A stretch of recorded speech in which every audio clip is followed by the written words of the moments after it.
सर्वप्रथम सर्वांना जय शिवराय. मित्रांनो, हा आपला आजचा शेवटचा व्हिडिओ आहे.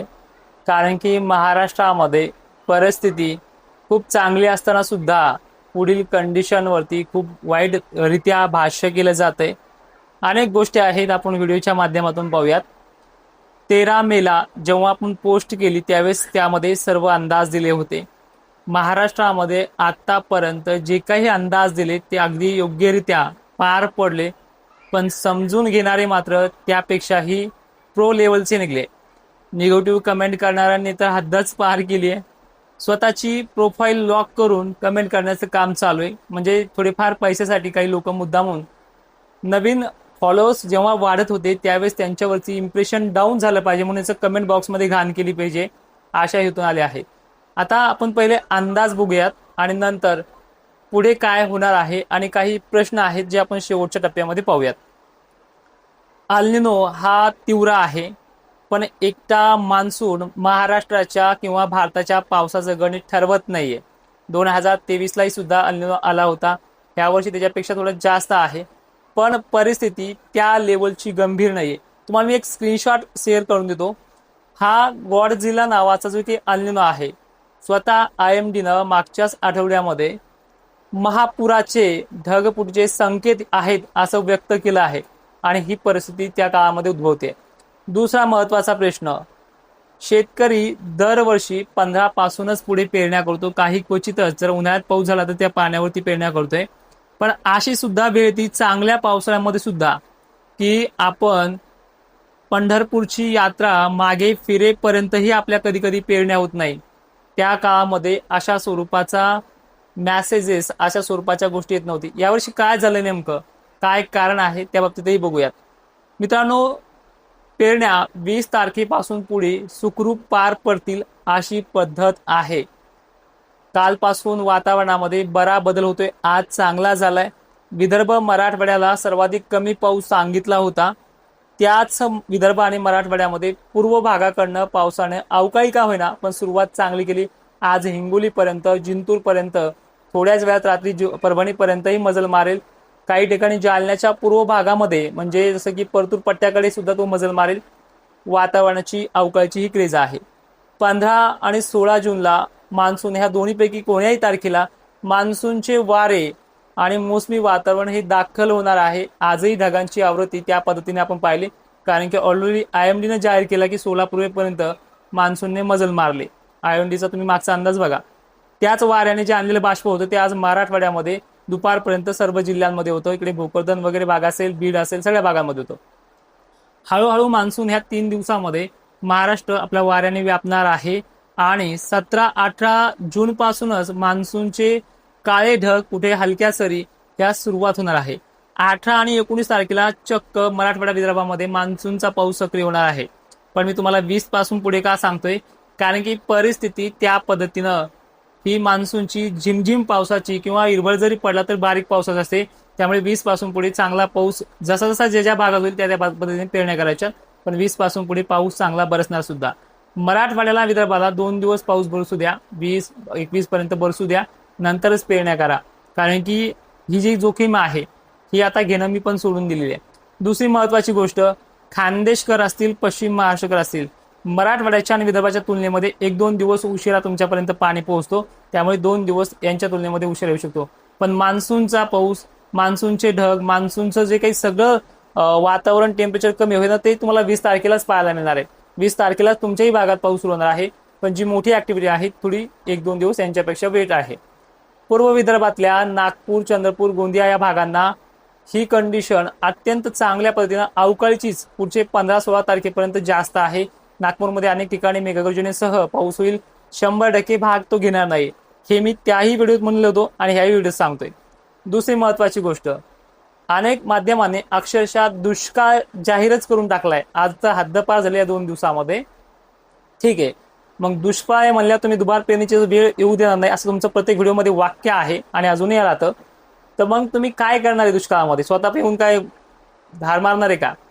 त्यामुळे म्हणतो, जर दुष्काळ आहे तर मग तुम्ही पेरता कशाला? 20 जून पुढच्या पुढे जो पाऊस चांगल्या पद्धतीने येणार आहे, मग तुम्ही पेरता कशाला?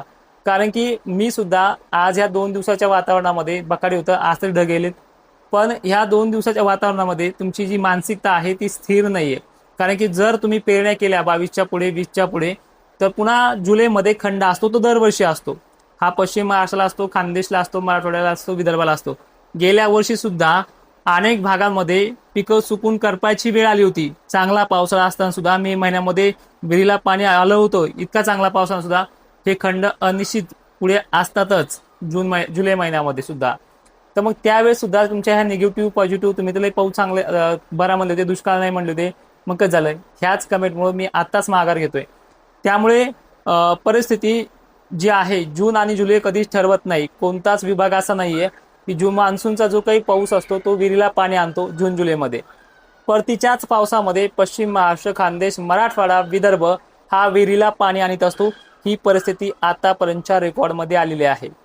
सगळ्यात महत्त्वाचा प्रश्न, मी आज का माघार घेतोय? कारण की ह्या लोकांनी ह्या गोष्टीवरती सुद्धा एक उपाय काढला असतो. त्यांच्या व्हिडिओमध्ये उद्या पदशील पळ काढीत असेल पुढची परिस्थिती पाहून. हे पहा, जगातील टॉप मॉडेलचा विचार करून अभ्यास करणारा अभ्यासक आहे. गेल्या वर्षी याच जुलै महिन्याच्या बखाडीमध्ये प्रयोगशाळा बंद करेल अशी भाषा केली. दिलेला वेळ, दिलेली टायमिंग, दिवसा आभाळ सुद्धा नव्हतं, त्या टायमिंगला पाऊस दाखवणारा तज्ज्ञ आहे. बाकी तुम्हाला माहिती आहे. आणि ज्या ज्या दिवशी चेंज होईल, ज्या ज्या दिवशी वातावरण सक्रिय होईल, त्या दिवशीच वातावरण चेंज झालंय. तुम्ही कितीही आटापिटा करा. 20 तारखेला 20 जूनच्या पुढे तुमच्या पेरण्या सुखरूप पार पडतील. चांगला 7-8 दिवस तो पाऊस एकसारखा राहील. काही ठिकाणी एक दिवस लवकर येईल, तर काही ठिकाणी 1-2 दिवस उशीर येईल. हे मराठवाड्याच्या, विदर्भाच्या आणि खानदेशच्या बाबतीत सांगतोय. आणि त्याचबरोबर मान्सूनचे हे जे काही टप्पे आहेत हे असेच राहतात. पूर्ण पावसाळी पॅटर्न बदललेला आहे मागच्या 10 वर्षापासून. मान्सूनवरती पाऊस डिपेंड नाही, हे तुम्हाला मी वारंवार सांगतोय. IMD आहे, WD आहे, MJO आहे, त्याच पद्धतीनं IOD सिस्टम आहे, यावरती सुद्धा डिपेंड असतो. जर मान्सूनचाच पाऊस महाराष्ट्रात पडत असेल तर उन्हाळ्यात पडणारे पाऊस, दिवाळीनंतर पाऊस हे मान्सूनचे नसतात, हे तुम्हालाही मान्य आहे. तुम्हाला 2-3 गोष्टी लक्षात ठेवा की कधी कधी मान्सूनच्या पावसाच्या पेरण्या जुलै महिन्यातही झालेल्या आहेत, यावर्षी तरी जूनमध्ये होतील. त्यानंतर कधी कधी असे पण का आलेले आहेत पिके करपेपर्यंत, पण लगेचच पाऊस पिकं वाचून जायच्या टायमालाच लगे आगमन झालेले. असा काळ 2023ला होता. 1972 पेक्षाही खतरनाक साल सांगतात. 1950 इतका भयंकर दुष्काळ आहे. मग तुम्ही शेतकऱ्यांना पेरायच का लावतात? कारण की पुढे खतं टाकायचे, मेहनत घ्यायची, मजूर लावायचे, पुढे चालून तो कापूस जाणारच असेल तर मग दुष्काळ असेल तर पेरायला कशाला लावता? त्यामुळे मी आज माघार घेतोय. तुम्हाला पेरायलाच लावत नाही. तुम्ही पेरा किंवा तसंच शेत ठेवा, काहीही घेणं नाही. आजपासून आपल्या हे जे काही तोडकर हवामान अंदाज प्रयोगशाळा आहे, महाराष्ट्राच्या बाबतीत फक्त आपले अंदाज बंद राहतील इथून पुढे. आणि परत तुम्ही म्हणताल की 2-3 दिवसांनी परत हा व्हिडिओ सुरू केल, तर नाही. कारण की हे जे काही टेन्शन आहे, वारंवार जे काही टॉर्चर येत आहे, हे बरोबर नाहीये. मी निगेटिव्ह कमेंटला पाहून थांबलेलं नाही, पण तुम्हाला सुद्धा माहिती आहे की पॉझिटिव्ह कमेंट करणारे सुद्धा यामध्ये वारंवार विचारतात की पेरणी कधी होईल. तुम्हाला एकदा सांगितलंय, तुम्ही माझ्या पूर्ण पोस्ट चेक करा. माझा फक्त एकच अंदाज चुकलेला आहे. बाकी जुलै महिन्यामध्ये दिलेले अंदाज जे आहेत, 8 तारखेचा पाऊस, 7 तारखेचा पाऊस, ज्या भागांना सांगितलं त्या भागांना ॲक्युरेट पडलेला आहे. त्यामध्ये काही गफलत केली नाही. तुमच्या भागापर्यंत बारीक विजा वगैरे थेंब का होईना पडलेत त्या दिवशी. दुसरी महत्वाची गोष्ट, ज्यावेळेस तुम्ही स्प्रिंकलर लावताय, वाऱ्याने थोडी दिशा बदली की एखादी साईड कमी राहते, दुसरी साईड जास्त होते. ते तुमच्या हातचा असून ते दुसरीकडे कमी जास्त होतं. हे प्रकार होत असतात. शेवटी तो अंदाज आहे. पण एक मला म्हणायचंय की आता ही जी काही कंडिशन्स आहेत पुढील पावसाच्या, ह्या चांगल्या आहेत. तुम्हाला IOD पॉझिटिव्ह राहून, MJO सुद्धा चांगला राहून तुम्हाला पुढे पाऊस चांगले येणार आहेत. परतीच्या पावसात सुद्धा विहिरीच्या पिण्याच्या पाण्याचा प्रश्न सगळ्या विभागाचा मिटणार आहे. गेल्या वर्षी सुद्धा असमान वितरण होतं, जे सांगतायत आता बरेच जण असमान वितरण राहील, आमकडे कमी कुठे जास्त, हे दरवर्षी होतं. गेल्या वर्षी सुद्धा विदर्भाला चांगला आला तर खानदेशला कमी राहायचा, पश्चिम महाराष्ट्राला चांगला आला तर इकडे पूर्व विदर्भाला कमी राहायचा.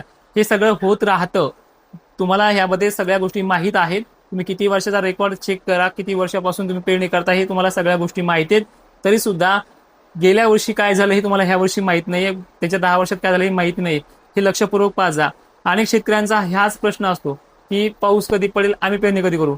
तुम्हाला पेरणीचा सगळा संदर्भ माहिती आहे. दरवर्षी आपल्या पेरण्या 15 पासून पुढे होतात. मला ह्या व्हिडिओमध्ये जेवढं बोलायचं होतं तेवढं बोलत होतो. आणि इथून पुढे माझे अंदाज सोशल मीडियावरती दिसले ते समजून जा की ते जुने व्हिडिओ आहेत, आणि दिसलेच तर समजून जा की हे दुसऱ्या राज्यासाठी आहेत. त्यामुळे इथेच पूर्णविराम. जय शिवराय. धन्यवाद.